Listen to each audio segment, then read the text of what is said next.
In this lesson, we're going to introduce you to the concept of a network. Now, a network is a group of interconnected computers and other devices that are able to share information with each other.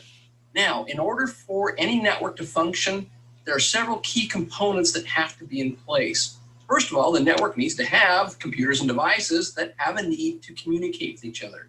Now, these devices will often be referred to as network nodes or hosts. So if you hear the term node or host, we're talking about the same thing. We're talking about the computers on the network. Now, in order to communicate, these computers and other devices have to be connected together in some way. And this is done using connecting media.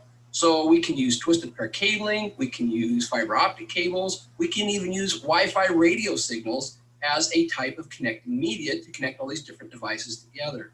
Now, each computer and device in the network also has to have a network interface. Now, a network interface has a very special job.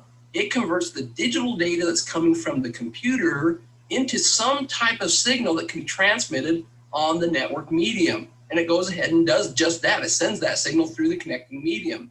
Now, the network interface may use an electrical signal. It could use a light signal. It could even use a radio signal in order to send that data on the medium.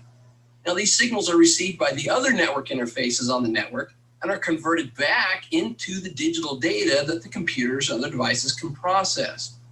A network also needs standards in order to define how that data is going to be formatted. We call these standards network protocols. The important thing to remember is the fact that if the computers on the network aren't using the same network protocol, then they're not going to be able to understand the data that's being communicated. Now, networks are expensive to set up and they're really expensive to maintain. So you might be asking, why on earth would a company go to all this expense to set one up? The key thing to remember is that usually networks actually save an organization money in the long run. For example, networks allow users to share peripherals. Suppose we have a typical office with several employees, and each employee has their own computer. Every day, these users need to print documents. They need to print timesheets. They need to print expense reports. They need to print customer orders and so on. Without a network, each individual user's workstation would need to have their own printer. Now, if you think about it, how much time each day would that printer be actually used? Very little, right? So we would have excess capacity that was expensive. With a network, we can implement only a few shared printers on the network. The shared printer is connected to the network and then can be used by many different users at once. Networks can also consolidate storage. Now, instead of requiring employees to store data on their local workstations, what they can do is actually save their data in a central location on a file server.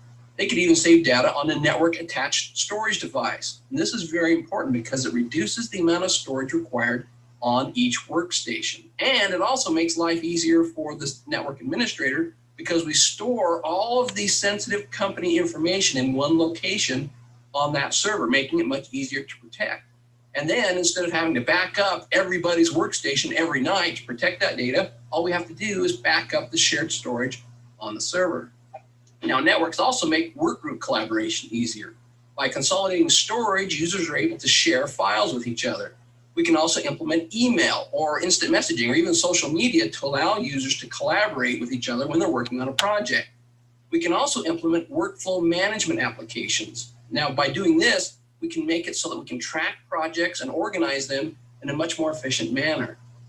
We can even replace our traditional telephone service with a network. We can use voice over IP to reduce our telephone expenses.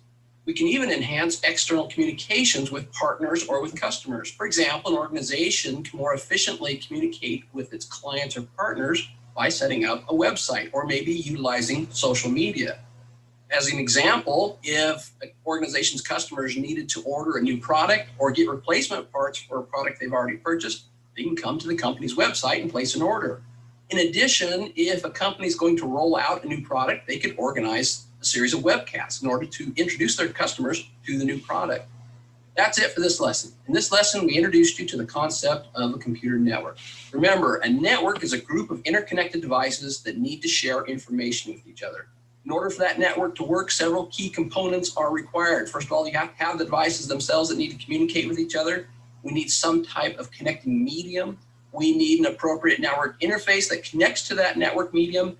And finally, we need some agreed upon set of communication standards to define our networking protocols. And finally, we talked about the fact that networks usually save a company more time and money than they cost in order to set up and maintain.